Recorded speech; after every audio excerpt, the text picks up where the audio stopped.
Good morning team. So today's video is going to be a little bit more of an informative one. We have got Olly from Olly Productions coming down to video a pull session, so that should be good. We're just going to keep it raw like we did last time. We're going to keep it nice and simple, just going through all the exercises, explaining them, why I do certain things, how I'm feeling, that kind of thing. So that should be really good. But first I've got to go downstairs. I've got to get my meals prepped for today. I've got to prep a couple of meals because I'm going to be out of the house for a while. I've got a couple of clients to set up and stuff like that, so the stuff that I need to get done for today, and then I can head to the gym and get my fasted cardio done. I'm still doing my cardio fasted at the minute just because I prefer to. I like putting my first meal back pretty far anyway, and I like getting my cardio done early, so to be honest it just works for orderly fashion for me. You know, you don't have to do cardio fasted, it doesn't need to be fasted, but for me it just works for my schedule, and I feel like if I leave cardio too late I then come to resent it and it becomes really hard. So I prefer to get it out of the way early, and that way I know it's done, and it's actually quite enjoyable, weirdly. I don't know how or why, but it is. I'm going to go downstairs, get meals prepped now, and then get off to the gym for cardio.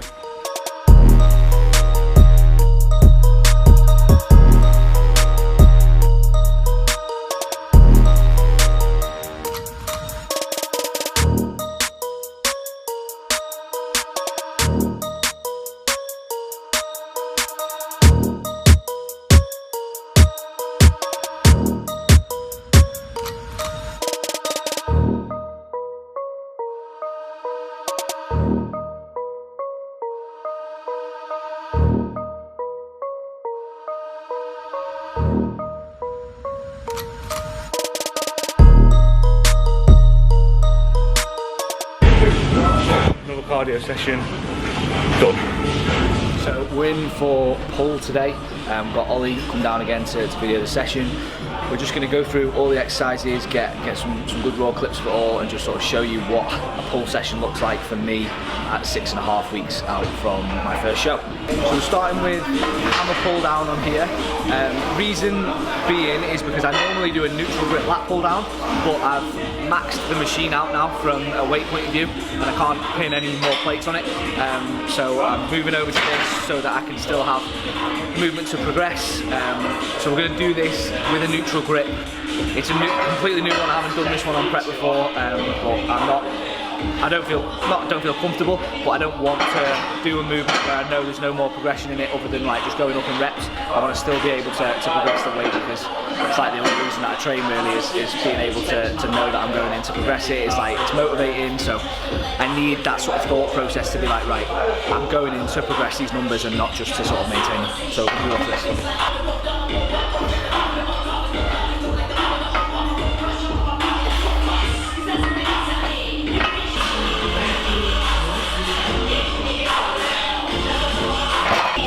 Buy a new pair of trainers and you think, oh, we keep these dead nice. Yeah. And then I wore them for like one cardio session, and now they're fucked. They stink, and we wear them every day.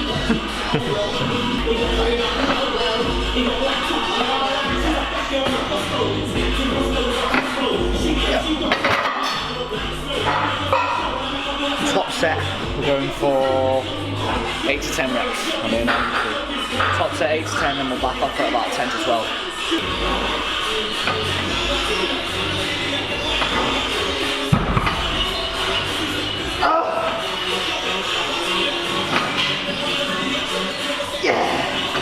So I put my first meal back quite far again this morning, just because the hunger's really getting to me now, and because I've been doing like a lot this morning, been really busy, just like working with my clients, and yeah, I just started feeling like quite lightheaded. I was dragging my arse around the gym when I was doing my clients. I don't like to be like that with my clients, but yeah, it was really it was affecting me this morning. So I had my first meal before this, pre-workout. Obviously with you here, it's gonna get a little bit better throughout this workout now, but yeah, flagging today, I'm not gonna lie.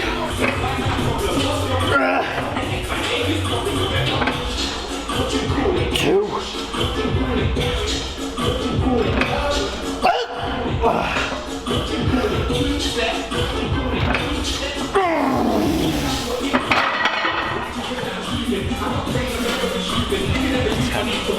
I felt good that, considering it's first time I've done it. Felt good. Sometimes you just need your own music as well. Like get them sessions where you just need to listen to your own songs, your hype songs. That's what I'm doing for this one. Let me show you what my go-to hype song is.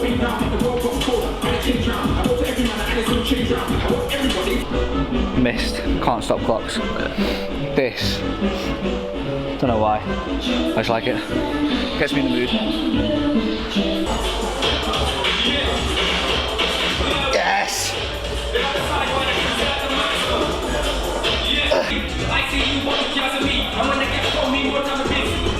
Yes, sir.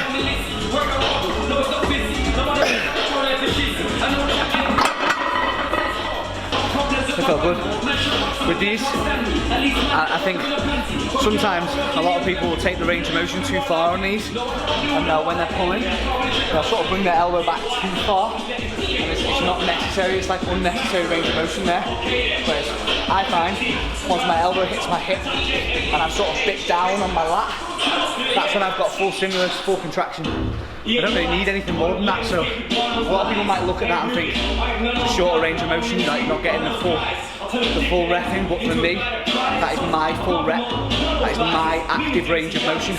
Everyone's is going to be different, it's going to depend on like the size of your reach, the size of your lat, how your lat inserts, all that kind of stuff. And I do it the way that works for me, which is what I try and get my clients to do as well. I get them to understand that, yes, there's guidelines to execution, but at the same time, if you can't feel it within those guidelines, you have to broaden your horizon a little bit and sort of look to think like, okay, what works for me? Where do I feel it on the muscles I'm supposed to feel it? Progress with that level of execution and you'll get stimulus and then growth in the muscle.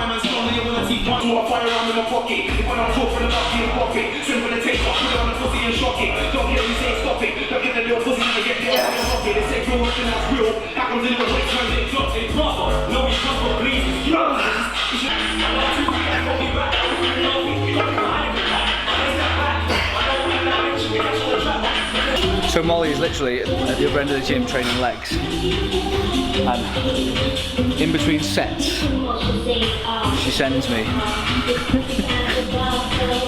posts of different chocolates that she wants to eat post show, and she does it all day, every day. Like I could scroll back like 3 weeks and there's just literally pictures of chocolate everywhere. Just food, all the way up at food. She's obsessed, mate, obsessed. Oh, these feel good today. These feel really good.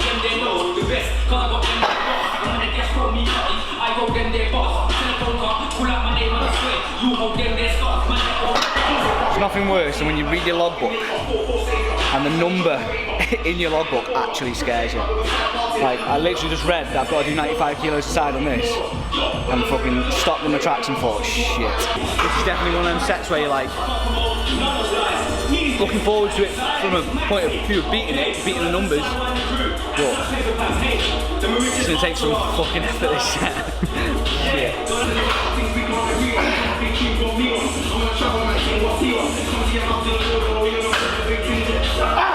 This middle section where you think, yes, I fucking nailed that. Now I've got to match it.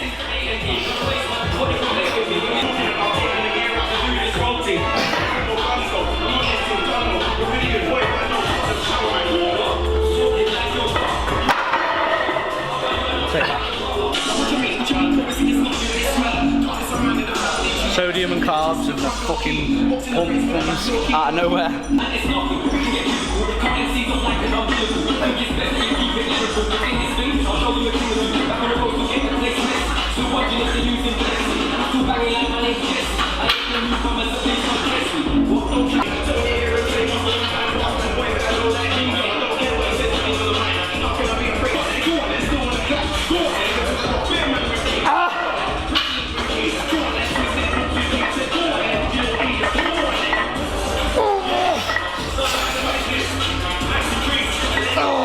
That was a maintained back off set that I didn't. I was flagging that much by that point that I knew to sort of put more weight on that would probably see me outside the rep range. It'd probably see execution outside where I wanted it to be. So to maintain that back off set, but have progressed the top set by so much, is still progression in my opinion, because the situation of the back off set was different because I've obviously put myself through more stress, more stimulus and more load in the top set. Then carrying that through to the back off set to maintain it, it's still progress.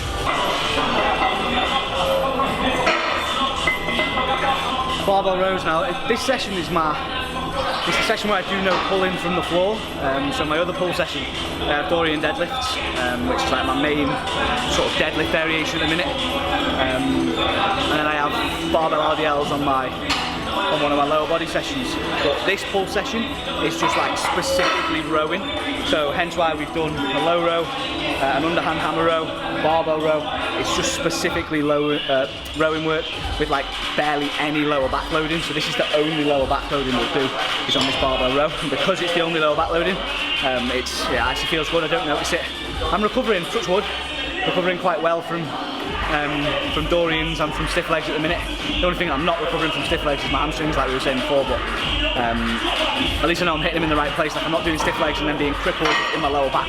I'm actually managing it quite well, which is good because before I started with Josh, I had a lot of lower back issues, and I think it was just sheerly down to exercise selection. I was lower back loading like 4 times a week, and it was too much. I'd rack pull, I'd deadlift, I'd stiff leg deadlift, and dumbbell RDL like 4 days a week, all on separate sessions. And obviously by the end of the week, then you're just fucking fried. I wasn't resting very much then either, and I think that's the importance of having a coach. Like I spoke about it so many times now, but with Josh, the biggest change he's made for me is scaling everything back. Like he scaled back the cardio that I do, the steps that I do, the training that I do, how often I train, my sets, my reps, everything has literally come down because I want to be better that much that I was willing to do literally anything. And I almost didn't want to place focus on one thing and not anything else, that I was trying to place focus on everything at the same time, which just isn't, it's not optimal. It's not, you're gonna burn out so quick doing that, and I've learned that. And now, with this being the phase where I've made the most progress, I do put it down to him, to be honest. So having a coach has definitely probably been the best decision I've made up to now.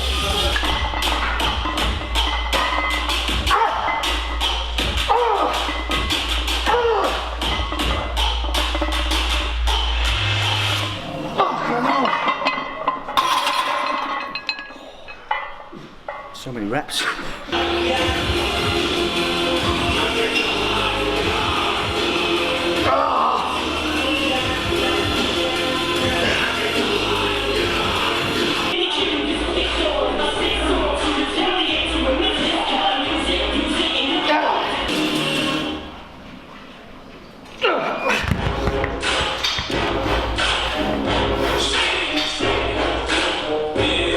As you saw then, the focus on this one is, with my elbows a little bit flared, trying to squeeze the upper back a little bit more. So the other way that I do this is bring my elbows up a bit like a low row, and that's on my other pull session. And I do that to replicate like the low row that we did at the start of the session, but now I'm trying to focus solely on my upper back. Ideally, I do a seal row where the bench is flat. I was using a barbell, but because we don't have that here, we're just trying to make the most of some different variations to get a bit of different stimulation, especially through prep. Like I was saying, fatigue through a session is quite high, so instead of looking to hammer one specific area of the back, 2 or 3 working sets and like a specific movement pattern is pretty much rinsed for me now in a session. So I have to go through different movement patterns to try and get as much as possible out of the session.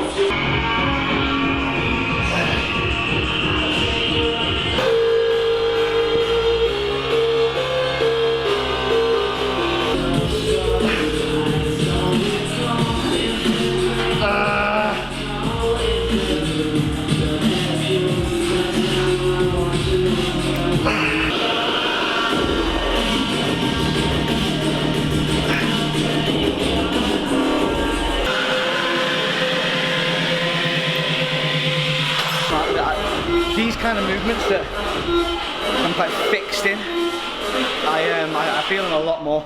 I used to literally just dumbbell or barbell curl as much weight as I could and expect that to get me big biceps, but a lot of the time I probably wasn't even using my biceps. So movements like this now, which are a lot more like fixed, set in stone, I'm a lot more stable in them. I'm able to really contract my bicep at the end of the day, with stuff like this, rear delts, I'm not exactly chasing like weight progression week in, week out. It's just not feasible. So I'm more so focused on stimulation, taking sets to failure, mechanical failure, and actually being able to say that, yeah, I gave 100%. Instead of like progressing the weight, I progress like the work that I do. So it's 100% work with 100% stimulation. That's when I know. It's like with those seated face pulls then, I used to do them standing with like the full stack, and I wasn't really getting anything out of them. Like I was moving a lot of weight, I was using my rear delts, but there was just a bit too much of a swing, there's a bit too much going on. So Josh got me to sit down, do them seated, do them with an isometric hold at the top of the rep. And literally my rear delts are on fire now, and they'll be burning tomorrow as well. This is where I start to flag now in the session, like the thought of picking these up and going into the sets is getting difficult. So I guess this is where it's time to sort of show what you're made of, kind of thing, get the sets done.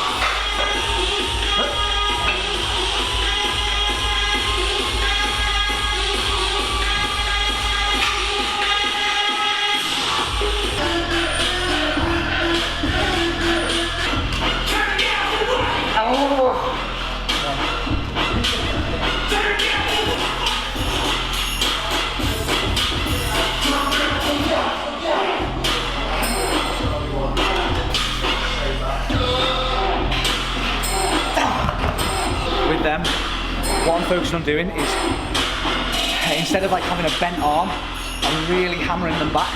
I find that I get too much upper back contraction in that, and after doing all of my upper back work, there's no need to perform them like that. So with a straighter arm and some control, I can actually focus on just contracting my rear delt. So if I can get the load specifically to be on my rear delt, the range of motion's a lot shorter. But again, like I was saying before, my active range of motion for my rear delt is about the range of motion I was just using. Yes, towards the end, execution got sloppy, but 6 sets of 4 reps, the last thing I'm doing, I can live with a little bit of sloppiness.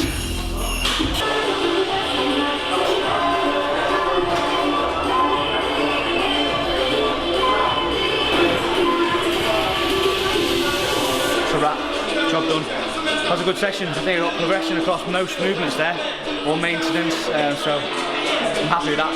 I think, like I was saying to Olly just then, I was so high at the start of the session, and then throughout the majority of it, that as I've hit this like bit of a lull now, it's really hit me. I feel tired, fatigued. We've been going now for like 90 minutes though, so it's a long time to just continue going for. I feel a little bit of crash from the pre-workout. I took a pre-workout I'm not used to today, so I'll probably crash and get off that as well. But overall, good session. I made it through it, and like nearly 6 weeks out, that's a tick in the box anyway.